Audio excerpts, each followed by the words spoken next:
Hi, I'm David Knight, and welcome to those amazing Psalms. Psalm 55, when chaos reigns and friends betray. Have you ever been under so much pressure that you just wanted to get away from it all, fly to some remote place? The singer of Psalm 55, perhaps King David, longs for that kind of relief. Oh, that I had the wings of a dove, he said. I would fly away and be at rest. I would flee far away and stay in the desert, far from the tempest and storm. The storm that the psalmist is experiencing is both outward and inward. A host of foes have conspired against him. He fears for his life, and his mind is in turmoil. My thoughts trouble me, he says, and I am distraught because of what my enemy is saying, because of the threats of the wicked. But it's more than just your everyday stress and strain kind of anxiety. He says, my heart is in anguish within me. Fear and trembling have beset me, and horror overwhelms me. This is what you could call existential terror. No wonder he wants to fly away, to escape. And to make matters worse, the singer knows that he is not alone. His whole community is under siege. I see violence and strife in the city. Day and night they prowl on its walls. Malice and abuse are within it.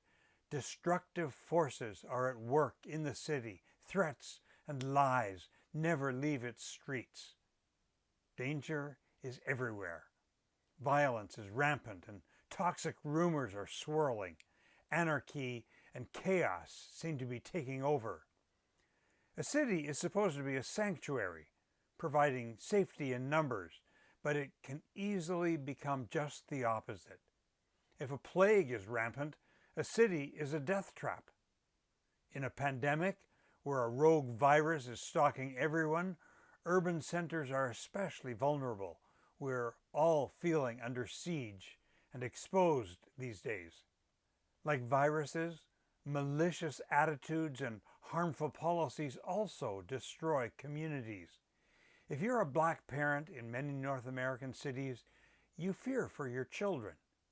If you're a shopkeeper during a public protest, you board up your windows expecting the worst. If you're from the wrong tribe in many parts of the world, you fear for your life. If you're the governor, this is your problem. If you're the king, as may be the case in this psalm, you've lost control of your people. No wonder the psalmist wishes he could escape and that the world would just go away. But for this psalmist, the pain is even more poignant. His anguish is deeply personal. A close friend has betrayed him and has turned the whole community against him. If an enemy were insulting me, he says, I could endure it. If a foe were rising up against me, I could hide. But it is you, a man like myself, my companion, my close friend, with whom I once enjoyed sweet fellowship in the house of God among fellow worshipers. You can feel the sting of betrayal, the deep hurt and disappointment, the violated trust and friendship. Here again is something almost universal. The infidelity that wrecks marriages, undermines business partnerships, destroys political alliances, torpedoes international treaties. Treachery and broken promises have touched us all. No wonder that when Jesus chose to identify with human suffering, he allowed himself to be betrayed by one of his circle of chosen friends. There's obvious messianic foreshadowing in this psalm. Besides these familiar themes of human distress, the sting of betrayal, the dangers of the city, the personal longing to escape, there is an even more dominant theme in this psalm, a prevailing posture of dependence on God. From beginning to end, the psalm models for us how to cope when our hearts are ripped by anguish and fear. The opening words ring with a sense of urgency. Listen to my prayer, O God. Do not ignore my plea. Hear me and answer me. 4 imperatives desperately pleading with God to respond. His words, "Do not ignore me," dare to put into words the singer's secret fear of being ignored by God. He is audacious in calling on God to pay attention. Then the psalmist proceeds to spell out the anguish of his heart, his longing to escape, his fears for the city, the trauma of his friend's treachery. He even prays the dark thoughts of revenge that lurk in his heart. In verse 15 he says, "Let death overtake my enemies and swallow them alive." Or, as the Message puts it, "Haul my betrayers off alive to hell. Let them experience the horror." This is no doubt a prayer for justice, but it is also laced with a thirst for revenge.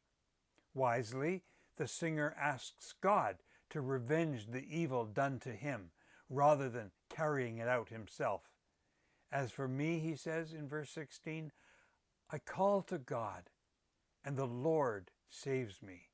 Evening, morning, and noon I cry out in distress." This suggests that David may have had a disciplined practice of praying 3 times a day. Over the centuries, many others have adopted this practice and found it a good way to keep themselves anchored in God's ways and aware of God's constant presence.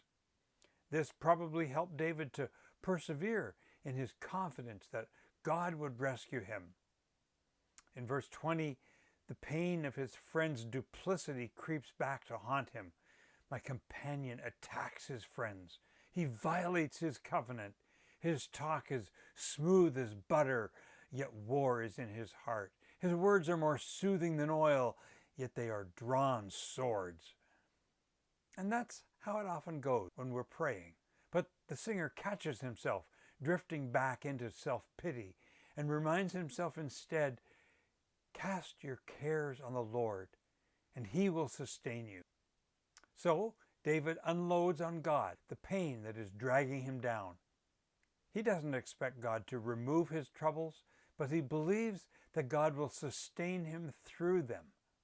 That word, sustain, is how Nehemiah described God's care for Israel crossing the wilderness. "For 40 years you sustained them in the desert. They lacked nothing."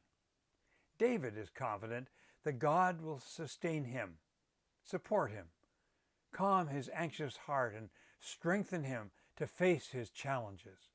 He is confident that God will deal decisively with evil, and he is content to leave the matter there with God. In the final line, he closes his prayer with a simple, concise commitment. "As for me, I trust in you." Which reminds me of the final words of Jesus as he hung exhausted on the cross, finishing the prayer that was his life. "Father, into your hands I commit my spirit." So, whatever you are facing today, whether disappointment or betrayal or frustration or the desire to escape from it all, let me encourage you to pile your cares onto God's shoulders today, knowing that He cares for you. May God bless you today. Be well.